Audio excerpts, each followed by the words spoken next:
Okay, hi everybody, and welcome to the SAG-AFTRA Foundation's Conversations at Home program. I'm Danielle Turchiano from Variety. Before we are joined by our guest today from Paramount Plus's Why Women Kill, I want to let you know that the SAG-AFTRA Foundation is a nonprofit organization that relies entirely on donations to provide emergency assistance and free educational programs to SAG-AFTRA artists. This conversation is made possible thanks to the generosity of SAG supporters.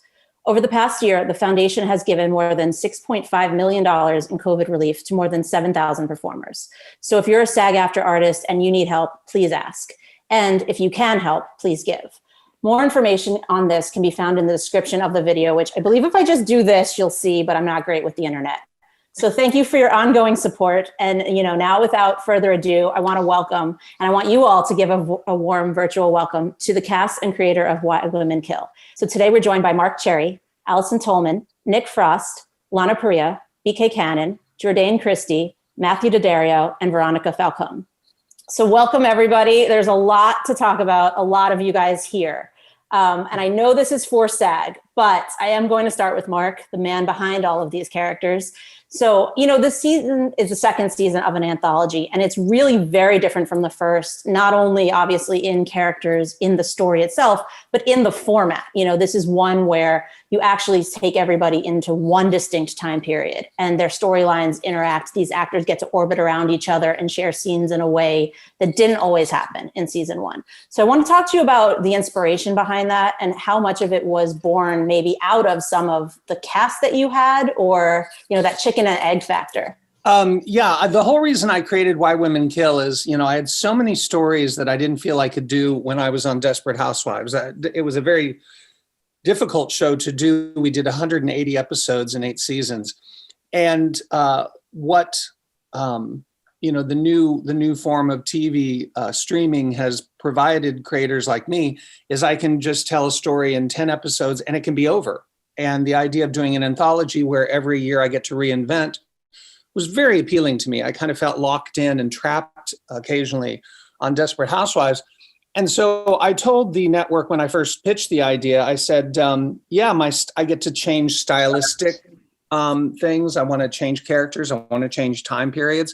And I just want to tell stories, bring to life the ideas that I walk around with in my head. And the idea for this season I'd had in 2013. And the way it came about, I was watching a Halle Berry movie called The Call. And it was I think, a really good movie. But at the end, they had a section that I didn't like because it went into a serial killer's lair. And it kind of felt like, oh, we've done that before. And I was thinking to myself, wow, I guess serial killers really sell. I wonder if I could ever think of a new way to do a serial killer. And they had a very small part for the serial killer's wife. Mm-hmm. And I, being Marc Cherry, went, the wife of a serial killer. Now she's interesting. And so in 2013, I started thinking of things about, well, what's the wife's perspective when she finds out? And so that, caused me to think about it for years and years and years. And I originally thought I was going to do this as a movie, but it just kind of stayed in my head percolating. And then season 2 came along and I began the work of doing this. And there was no need to do 2 other storylines with this one. I felt I had more than enough with this particular idea to fill out 10 episodes. And so the process began. And then in terms of casting, the normal way, most everyone came to me in a very normal way, just they showed up and auditioned for me. The couple of the interesting things was Lana Parrilla. I had written Lana's part for Eva Longoria and Eva couldn't do it. And Eva was the one who said, hey, you should see my friend Lana Parrilla. And so Lana came in and I fell in love. And for the record, I don't think Eva would have been as good in this part as you. So you and that's on the internet forever. Yeah, you and I will call. Fortunately, Eva got to direct her. And that's my favorite part of this. Eva directed episode 4. So whatever direction Lana was getting in episode 4 was really Eva going, I would have done it this way, Lana. So you must have felt that, Lana, sometimes. But and then with Allison and Nick, I was introduced to Nick's work. They showed me a TV pilot he had done, so that became very easy because the character had a lot of the same DNA, and so that was a very easy sell. And then Allison's was really interesting and a little embarrassing for me personally, because they gave me a list of, CBS casting gave me a list of actresses they thought I should consider. And there was one name I didn't know, which was Allison Tolman. And I said, I'm not familiar with this actress. And everyone yelled at me going, you didn't see the first season of Fargo? So that night I checked in on the first season of Fargo, and I binged that sucker in 2 days. And, she became my very first choice. And I was so lucky to get Allison and Nick. Nick was especially traumatic because we were bringing him over from England in the middle of a pandemic. So that caused our pulse to race. But it was a very fortuitous, and this is been the easiest cast to deal with I've ever had. People knew what they were doing, and I got to meet everyone. And from my point of view as an executive producer, it was a joy. I didn't get to spend as much time with them as normal because I was locked in my home. So they're used to seeing me in this camera as opposed to on a set. But it was a joyful compilation of actors, and we've, I think, had a really wonderful time. I'm glad you already touched on the pandemic, because we are in such a weird time for actors right now. I feel like all of you looking at, these boxes, I imagine that this is a lot of what those early auditions, these early meetings are, just even maybe the early script reads, getting to find your chemistry among each other without meeting each other. So whoever wants to jump in, tell me a little bit about what that felt like doing this show. Was that their first experience doing something like that this way? And, maybe especially Allison and Nick, like building the chemistry of this, and I'm going to call them the perfect couple, and I'm going to get yelled at on the internet, and it's fine. Like, I love the murderous couple. So whatever, for you guys, building that relationship and building that chemistry from afar. That, Danielle, the internet loves to yell, so don't worry about it. We were really lucky. Nick and I made a point of trying to meet as many people as I could, either in person or over Zoom, before we started working. And Nick and I FaceTimed really briefly before he even came over. So our first day we met, did we meet the first day we shot? Yeah. Is that right? Wow, that's crazy.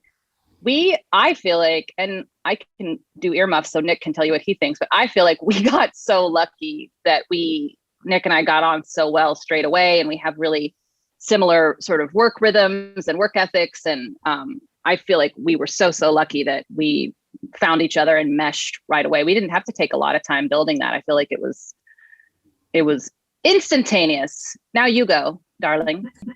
Yeah, I agree with everything my wife just said. Which is the appropriate. I think coming to do the show was a real roll of the dice for me. I'd never really worked extensively in America before, and I always said I'm never going to do a show. But everything was perfect. Like, the character was great, the script was great, but it's still not my home. It's still like, well, if I turn up and Allison's a monster, it's like I'm now stuck here for 7 months. But as Allison said, I think it's really rare that you meet someone and immediately you realize that they just get it. And any stuff I threw out at her, she just took it and ran with it, and it didn't faze her, and she was generous as a character and as a person. And I think we both, especially on this kind of television, you can't afford as a person to dilly-dally. Do you know what I mean? You have to turn up, you have to know your stuff, and you have to be versatile enough to do whatever the director wants you to do. And sometimes that is to work really quickly because you have a lot to accomplish for that day. And Allison and everyone, really, for me personally, just had that flow. And I think it really helped. It really helped me. It really helped me feel at home, because it was like I now have 10 friends where before I'm now sitting in Chateau Marmont telling them to take the M&Ms out of my fridge. Well, go ahead. Sorry. I don't want to cut anybody off. The answer is complete. Oh, okay. So I don't want to put anybody on the spot, but did anybody feel like doing these early stages remotely drastically changed your process? Drastically changed like how you could connect to a character, could connect in those early meetings. I think Veronica was nodding. Oh, go Matt. Sorry, go. No, go Matt. Matt, go. Then I go. okay. I think that the people talk about the difference in the audition process across like Zoom versus going into an office and filming in an office. And auditioning already is very different than acting with other people on camera. And it comes down to adapting to the medium that you're using in order to sell yourself when it comes to auditioning. So Zoom really, while it's different and you feel more limited using this sort of process, and now we do a lot of taping at home, it's really not all that different. I haven't found it to be drastically different. It's just about adapting to it. And I think that the one thing we did sort of miss out on the table reads, I think everyone kind of, table reads in person really have the timing. You really have this, you can see how everyone else is feeling. You can see it there, you know, they get the joke, but really on Zoom, you're kind of like, okay, quiet, only one person at a time. There's not that back and forth, which is too bad, but I hope we can get back in for table reads. But Zoom for the auditions isn't so bad, I don't think. I don't know what other people think. Okay. I think it's not drastic, the change, but it is certainly very different, because if you do a self-tape, you know, you're used to it. You're kind of in control of your medium because you are doing it. You get your there. But I remember I sent a self-tape and then I got an audition, and it was with Lana. And I've never met Lana before. Of course, I knew she was, but I've never met her. And you never know, you know, you're always like, I hope they're not crazy, you know, and maybe I hope I'm not crazy. And it's like, and it is different. It's when I met Lana in person, it was instant, you know, like in the screen, we were just both playing. She's very disciplined, she was on top of the game. And frankly, I was doing an audition, so you're always nervous, and Marc was there. And I was like, oh, what? You know, like then I met Marc and Lana, I was fine, but the audition was always nerve-wracking, especially because it was one of my first auditions on Zoom. You know, I've done a lot of, but it was one of the first ones. It was the middle of the pandemic. And it was at a time where I was going through something personal, because my family was stuck in Europe because of the pandemic, and I was with my dad in LA. So, you know, it was not the greatest moment, and they were all so generous and so kind, but it certainly is very, very different. And for me, at least, I work a lot with the energy of the actor. And of course, you can feel the energy on the screen. That's what we do. But it's very different when you see the person and you feel the person and you're really with them, you know? So yeah, I think it's not drastic, but it certainly needs some of that. Right. Lana, what were you going to say? I found this sort of audition process over Zoom a little bit challenging. It was also one of my first auditions like this. And I'm like Veronica. I love being in a room. I love feeling the energy. I would have loved to have met Marc in person and have him give me the notes, or, you know, in person. And it's just a different experience. I think, you know, acting is meant to be sharing with someone in life and standing next to you. So it was a little bit of a process, but I guess the director and me actually had fun, because they said, well, we need you to record on your phone, your audition, while you're on Zoom. And I was like, wait a second, what? Now I have to audition and now be a camera operator and now direct. I was like, this is, okay, all right. And I had fun doing that, actually. So at first it was a little nerve-wracking and I wasn't sure how this was going to go, but then I actually enjoyed the process at the end.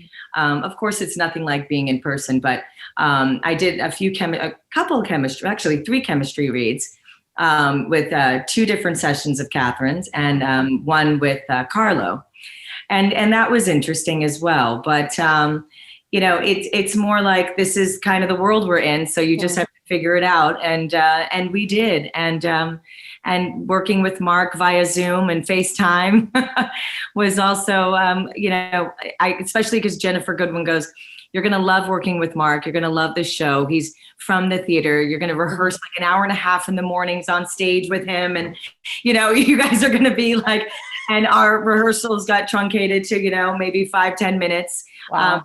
All the protocols and rules around, you know, how long X amount of people can be on set and around each other. But I think overall, when I watch the final product, I'm so remarkably impressed by what we were able to accomplish during this time. Yeah. My Brings up- trainer got COVID the day we were supposed to start shooting. And as a result, I was not able, it was the only time in my career where I wasn't on set for the first day.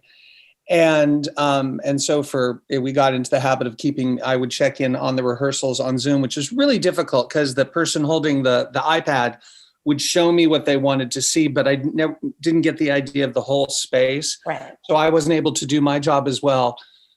And I agree with Lana. There's something about being in a room where you feel the molecules, and it was odd to do it. But I was actually going to ask, like, BK and Jordane and especially Matthew, is there a part of auditioning on Zoom that's better for actors as opposed to getting nervous in the waiting room? I mean, what do you think? That's what I was going to say, is that this was the least stressful screen test I've ever had in my life. I've done a screen test a bunch of times, and you're in a room, you're waiting, and they make you sign the contract before you go in. So you've got that in your head, and you walk into a room full of suits who don't even look that interested that you're there. I kind of liked not having any of that pressure. I had chemistry reads with both Jordane and Matt. And I think beforehand, I was thinking, how in the world are we going to do a chemistry read over Zoom? What kind of chemistry is going to happen? And I was pleasantly surprised that I felt the connections with both of them. And it was just, I felt a little more creative, I think, than I would have under the normal circumstances. Yeah, I was going to echo the same. It definitely has its pros and cons.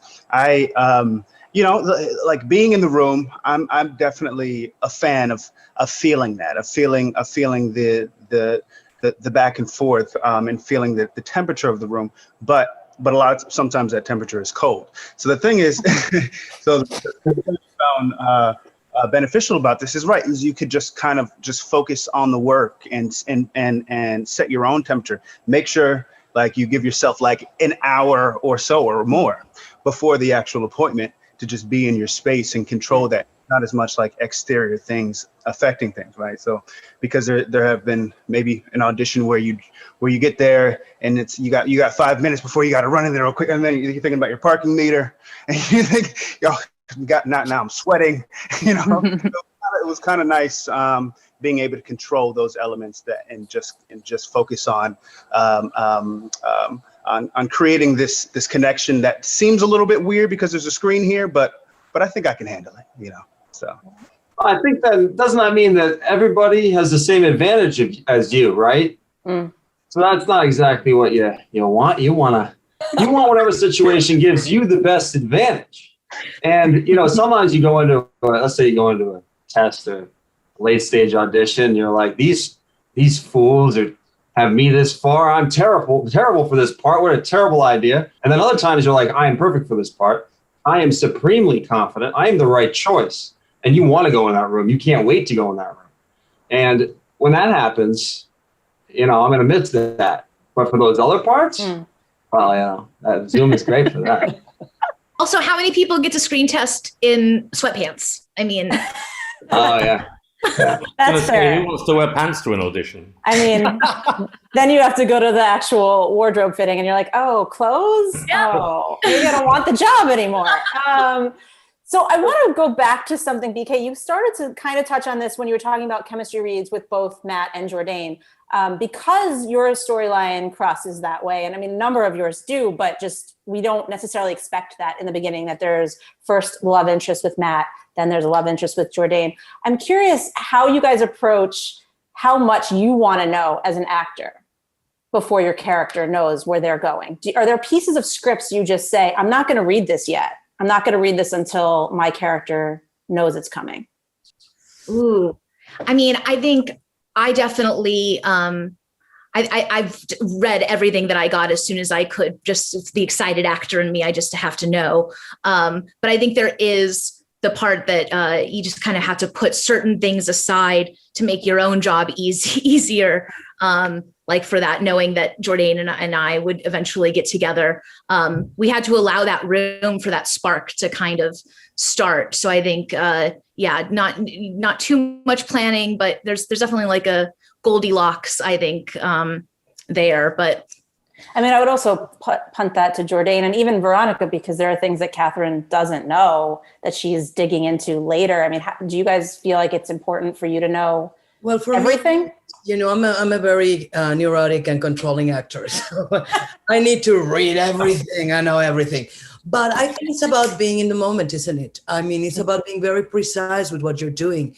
You may know as an actor, the character doesn't need to know. So you really learned, to separate those two.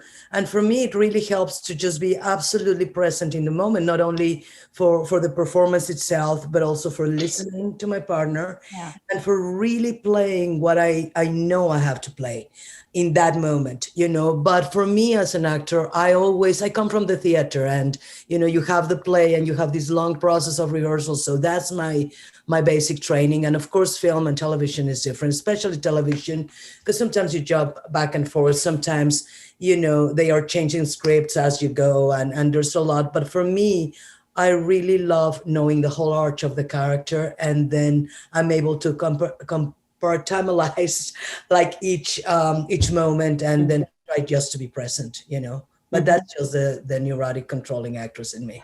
Mm-hmm.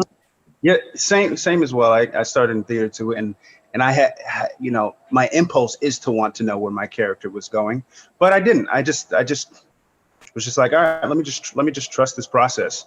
Let me be here in the moment, and it was it was nice. It was a pleasant surprise, but we didn't, coming in, we did have that hint. It was in the character description that have my eye, that that there is that spark, that connection, or that romantic interest with D, but I didn't know where we were going. So each script was definitely a surprise for me, just for all of us, just the same. Well, and I think when you that's did, kind of a.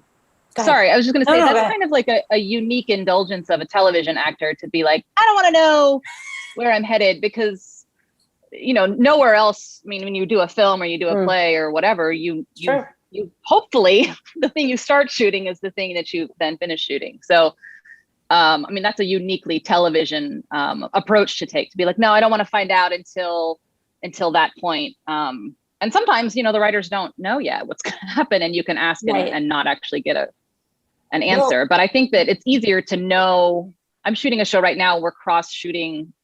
We've cross-boarded 8 episodes. We're shooting 8 episodes at once. And I'm not in there often, thank God. But it just seems like that's too much to keep track of. That's too many hours to keep track of at once. And so I think that when you're shooting as many hours as you are on television or in a limited series like this one or an anthology like this, it's nice to kind of take it in episode by episode, bite-sized pieces with a general sense of like, oh, am I going to eventually be a murderer? That's great. I need to know that I'm capable of that, We had simply go ahead.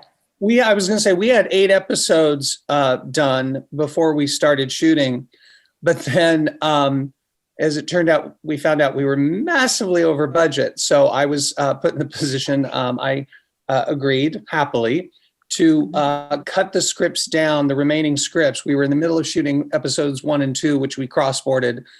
For those tuning in who don't know, that means you're putting both episodes together and you're just mixing all those scenes up and shooting them at the same time. But what happened was I spent December, January, and February cutting down episodes 3 through 8 to get them so we, instead of 10-day shooting, we could shoot them in 9 to try to save some of the tremendous amount of money we had spent. And part of that was COVID. COVID makes everything more expensive. But so what was weird is I thought I would be done with episodes 9 and 10 by January 1st. And what was weird is when we finally got there, took the journey, we changed me and the writers, especially Joe Keenan came in, and Josh Stern, we changed where we were going. And so these guys don't know it because I never didn't take them down those paths because there was no reason to, but we had some very different resolutions. Okay. And we were kind of finding what worked, shooting the episodes, seeing the actors, how they react, seeing how we felt about the cuts coming in, really altered some of the creative paths. And that's one of the interesting things about TV is you might find, oh, these characters really have chemistry, or, it doesn't work when that actor plays that attitude, it makes us not like the character. So you take all this in, and then you will make different artistic choices at the very end. and I'm happy with where we got. I made every single prep date except for the last one because we were still finishing that script. So it was only done a couple of days before we started shooting. But it's an interesting part of the creative process in television, and it really helps to have actors who understand that. Yeah, I'm going to throw some things at you on the day of shooting, and please don't yell at me too much. And this group was very lovely, and they had the right spirit, and they roll with it. And sometimes, and the advantage of that sometimes is that you get a very spontaneous interpretation of the material, which can work out well. But TV does demand different things than film and plays, as Allison said, in terms of how much you need to know about the character. Because in life, we think we know how it's going, but we don't. So, I always bring that attitude, to the writing and what I hope the actors bring to it. And this group certainly did. I mean, we all hear all the time that there's not a lot of rehearsal time in TV, but to hear you guys say, 5-10 minutes feels significantly less than I was expecting to ever hear. So I'm curious what that does for your process on stage in terms of, are there things, I imagine there's absolutely no room for improv here. I imagine there's no room for, trying something totally different. I don't know, correct me if I'm wrong, in terms of, especially the tone of the show. Like there's some very serious themes that you're dealing in, but there are also a lot of light moments, comedy. How do you balance that? How do you teeter on that edge, especially when it's just like, I just need to know my stuff because Allison and Nick, I think I had talks with both of you specifically. I can't remember if I spoke to any of the other cast because Nick comes from a hilarious background of the films he's done. So and then Allison, I think you and I spoke about it a little bit. I try to let people know I'm not, dogmatic about, saying every comma the exact right way. If someone wants to change a little something, come to me. Usually if it's a well-wrought punchline, I get a little protective. But you guys made suggestions along the way, right? It wasn't, it was kind of open a little bit. There's not a ton of room for improv, I think, in Marc's style because it's really precise. Mm-hmm. So there's no, you can't really riff because you have to get from A to B to C. So you can't zigzag too much, as in some styles you can, but Marc is not precious about, I would say 90% of his words he's not precious about. And so on the regular, I was like, I don't want to say this. This doesn't feel good in my mouth. Can I say this instead? This seems like this makes more sense. Or I would just change things, change words here and there and show it to him in the rehearsal. And if he was like, that's fine, then I would keep it that way. So that's not really the same thing. I think of improv as a looseness that you can have, a sense of play, which we did, I think, a little bit during rehearsals, but then we would kind of zero it in because it's there's such a precise rhythm and end point to every scene and every bit and every joke, I think, in Marc's writing that you can't really zigzag too much. Is that accurate, Nick? Do you think that's? Yeah, I think that's true. I think, I think I felt very comfortable to come to Marc or Mindy or David to say, hey, I was thinking about this, or what about this line? Or, I think as long as it falls within the parameter of the character that you've all created, then it works. But if it doesn't, then it feels a bit awkward, I think Allison and I spent lots of time while the guys were setting shots. So I'd say, oh, why don't I touch you here? Or why don't we do this bit of physicality? We had lots of room to try to find a language, the language of a couple who have been married for a very long time, Right. That play took place off camera and not while we were rolling. We'd sort things out and then do it, when we were rolling. I think there's also that thing about being able to improvise endlessly. It's really expensive, it's time and finance. So, I think what I would say about this gang is there wasn't one of us who we just got on with it and we knew it and we rehearsed for however 20 minutes and we shot it. And I think that's when you pay for great actors, you have that, you can just go and do it and everyone knows what they're doing and it feels nice, to be trusted. I mean, it also Yeah. kind of sounds like, you know, if you had 5 to 10 minutes of formal rehearsal, you still were doing a lot of work outside of that. You weren't just going back to your trailer, shutting your door, being on your phones, which I think helps a lot in all of the things that you're talking about. But it also feels like it maybe puts added pressure, added responsibility on you guys. Do you feel like that's changing at all? How much work you do have to do outside of these quote unquote formal moments on set? Not at all. I think, I mean, when you have a good script and you have a good character, regardless of the size or the tone, you have to put the work. You know, you just cannot not put the work and expect to arrive on set and magically happen. But I think that it's pretty normal for television to have short rehearsals. You know, you get used to it. It's a different process. And I agree with Nick. It's basically about trust. You know, you have to trust everyone you're working with. And it's not only the actors. You have to trust your director. You have to trust the script. You have to trust what you're doing. And when you know you are with people you can trust because they're all professional and they're kind and generous, like this group, it's a joy. You know, it is pressure, yes, but you know, it's pressure in the theater in a different way. There's pressure in film in a different way.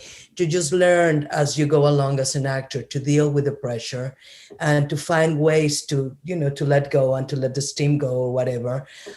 For me, it's a second language. I've been performing in English for a while and I studied in English, but it's a second language. And that's an added thing, you know, because Marc's writing is incredibly precise, the rhythm and the tone. So there's no room to do, not because he doesn't let you or whatever, it's just because the way it's written and the way it has to be performed in terms of the comedy is very, very, very precise. So I didn't get to do that much because it's not my first language. So for me to be able to come and say, hey, I want you to change this because it doesn't sound, Sure. I think I did it once. And it was a word that I thought of, a period word that he kind of inspired, because I know he loves Truman Capote. And I just thought, okay, I think he's going to like this. And I was like, I don't know if he's going to kill me because he's going to say, like, you don't even speak English as a first language. But he was super open with that. And then the rest, yes, is very precise and very, you know, very determined how you have to do things. Yeah. I always say, it's interesting. I always say that, you know, when I write the pilot, the characters are mine.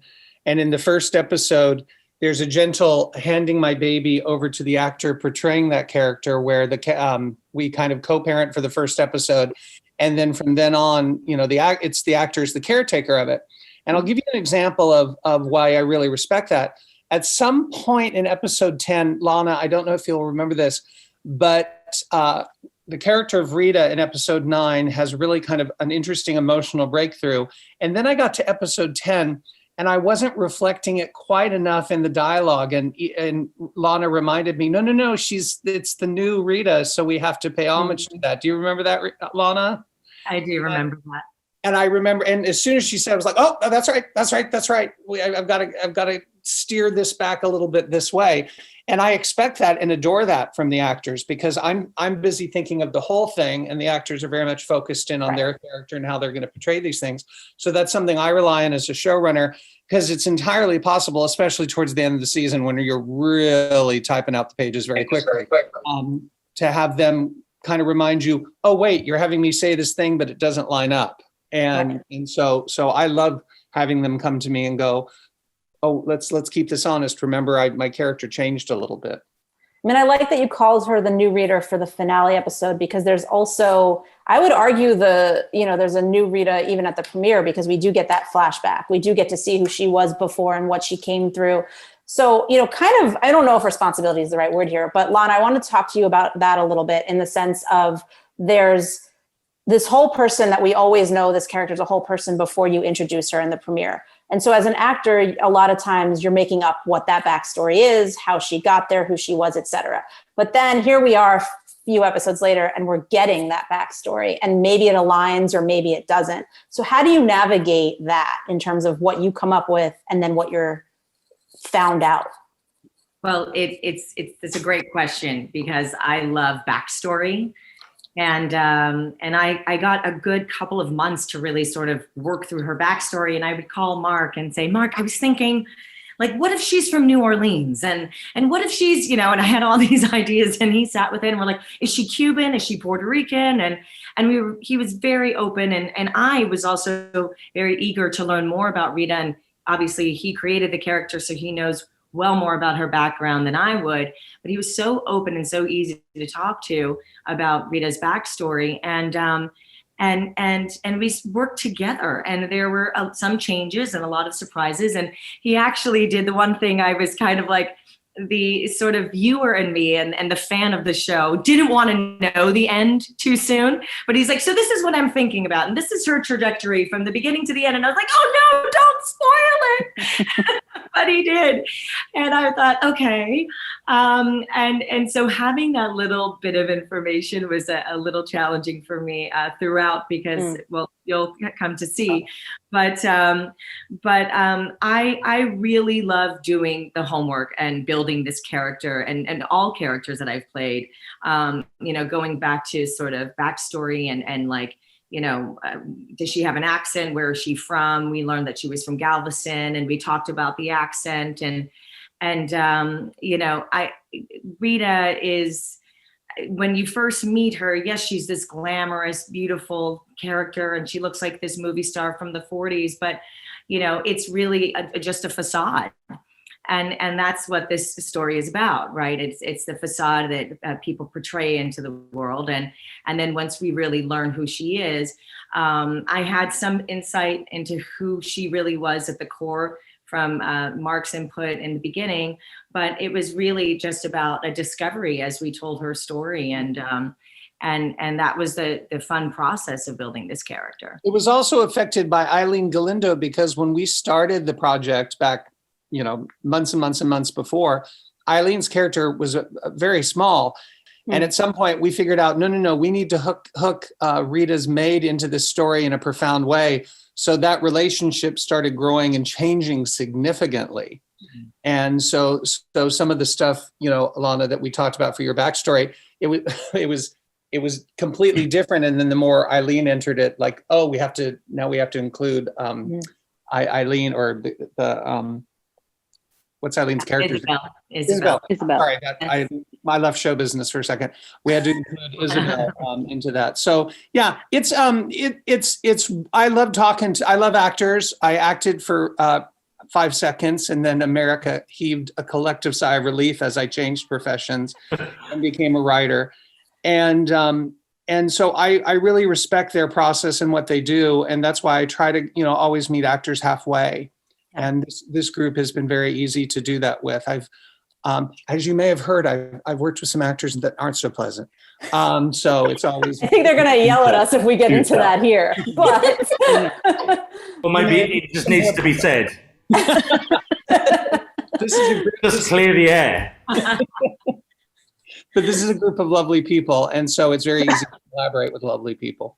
And I mean, you touched on this, obviously, like one of the major themes of the show being beauty, image, how that relates to power. But there are a lot of other, and we you know, danced around it earlier. I want to dive a little deeper. There are a lot of other, you know, issues with a capital I that come into place here. Like, I would argue what Bertram is doing in the beginning of the show is Death with Dignity. It obviously takes a turn, but in the beginning it had good intentions, you know, looking at class and wealth and race and everything as well. So I'm curious, for whoever, again, I don't want to put you on the spot, but for whoever wants to jump in, was there one of these topics, these themes that you felt, this is what drew me to the show. I really want to explore this. I'm really glad we have space on TV right now to have these conversations, because culturally we need to have these conversations. Marc and I talked a lot in our early meetings in the beginning about the concept of like of beauty as currency, and what that looked like in like, you know, Hollywood glamour days, what that looked like to see a woman who was overlooked and like inconsequential and nobody noticed her, and what she yearned for, and what she like the way she was desperate to be recognized, and then what it looked like as she achieved that. And I think that's so relevant today, just because of social media, because of influencers, because of filters, because of the Kardashians. I think that the placing of other people on a pedestal, and the certainty that we can have that if only we could just achieve XYZ and look like that and have this size waist and whatever things that are truly made up and completely the product of filters and Photoshop and whatever else, selective photos, that if we just achieved those things that we would be happy, we'd have everything that we needed. And that seems like something that I loved looking at it through the lens of this other time period. I think there's sort of like Brechtian effect where you can look at it and really dissect it in a way that doesn't feel so close to us now, but seems really relevant. It seems like something that we're actually dealing with as with the rise of social media all the time. Mm-hmm. Mm-hmm. Actually, the interesting thing is every character in the piece, their life, their choices in their life are in some way influenced by how they perceive their own looks Mm-hmm. and what they feel they're entitled to or not entitled to, except for Bertram. Bertram, when we start the piece, he's the one truly happy character because he's living out what he thinks is his raison d'etre, murderous as though it may be. And so for me, what was interesting about it is I brought a lot of myself and my feeling about, like it's not a coincidence, given that I was like an overweight, balding 20-year-old, that I went into comedy because, as long as you can make people laugh, then that's your way into the club, so to speak. But what was really interesting is that my feelings about beauty really come out of Lana's mouth. My own personal feelings come out of Lana's mouth in episode 9, and she gets to articulate my personal feelings about beauty and position. And I think a very, very, very lovely scene.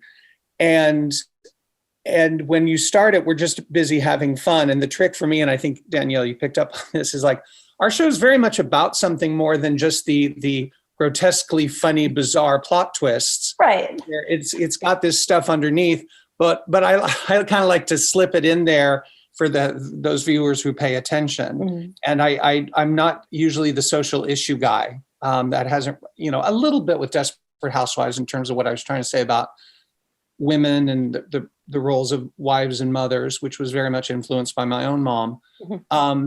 But this one gave, and the time period allows you to talk about issues that are current, but not in such an obvious way. So we didn't talk about body positivity, but yes, that's absolutely part of this whole scheme. And I also thought it was funny, for me, it was just an ironic thing that the more that Alma gets power, she becomes more beautiful and then loses her soul mm-hmm. along the way, which I also thought was just an interesting juxtaposition of ideas. Mm-hmm. And because this is a SAG panel, one of the things that when we get to do these in person, we tend to get audience questions. We tend to ask the panel, what advice do you have for other actors? We don't have official audience questions. So I want to tweak that question a little bit today and say, you guys are all playing here in a period piece. So what advice do you have for other actors who are going to step into a period piece in terms of research, in terms of how much you need to treat the true history of the time as something to focus on versus just the script? I'm going to talk real quick about wardrobe, hair, and makeup, and how I feel like I've gotten really good at advocating for myself in wardrobe fittings. But I feel like that was a skill that came in really useful on this show. And you have to have really good communication with your team and really be honest with them. And Yvette, my hairstylist, and I did, we set aside a time ourselves to do hair tests before every episode because we knew we wouldn't have time once we got into it. So I would go in on my days off and we would play with hairstyles because I didn't want to figure it out on the day of. It's a whole different period and it was a whole thing. So you're not going to probably feel comfortable in hair and makeup and wardrobe from a different time period. So give yourself the wiggle room to not have that be on your brain when you go to work. That's all. Matt, you, sorry. This is kind of a funny thing. Scooter. So I'm trying to play Scooter. Scooter's 1949. He's a guy who wants to be an actor. Okay. Right. But Scooter is also from an entirely different world. We don't really go into his background. We talked a little bit of background. We don't really go into his background, but he's not from Hollywood. He's from somewhere else, right? And his perception of what an actor is in 1949 is also from film that he watches. And that's what he perceives an actor is supposed to be. So really I'm playing a person who's playing a person, and doesn't really know what the reality is of being an actor, what the reality of all is. It's all kind of a mystery to him. It's this kind of beautiful mystery to him. So that was sort of a strange thing to get into, to realize. And I realized that, as you know, my intention was to act like someone from 1949, but really I'm playing a Cary Grant character, you know, from 1949. It's a movie I watched. I wasn't alive in 1949, and no matter how much I read about it, you know, I can't quite grasp what it was like at the time period. But how the audience perceives 1949 is probably a result of media. So you have to stick to either what the audience would perceive, you know, which is the outfits we wear, the hair we wear. But is that hair really truly accurate all the time? For the vast majority of people, probably not. But it really brings us into that mindset, the way we speak, all these things. So it is a confusing balance between what the audience expects and what's real, and then what is the show supposed to be doing. For me, when I'm doing period, you know, of course you have to do your research and know what period, but I would advise you not to get totally caught up in that, because we tend to idealize different periods, you know, and we tend to have, as Matt was saying, ideas of how people move and talk, and we forget they were real people and they felt the same things, because at the end of the day, we are all talking about universal emotions and feelings and concepts that have been, you know, from the dawn of man. So you have to be aware that you are playing a character, of course, but it's a real person in that moment, in that story. So the way I approach it, I do my research and then I let it rest. It's already there. I have the information.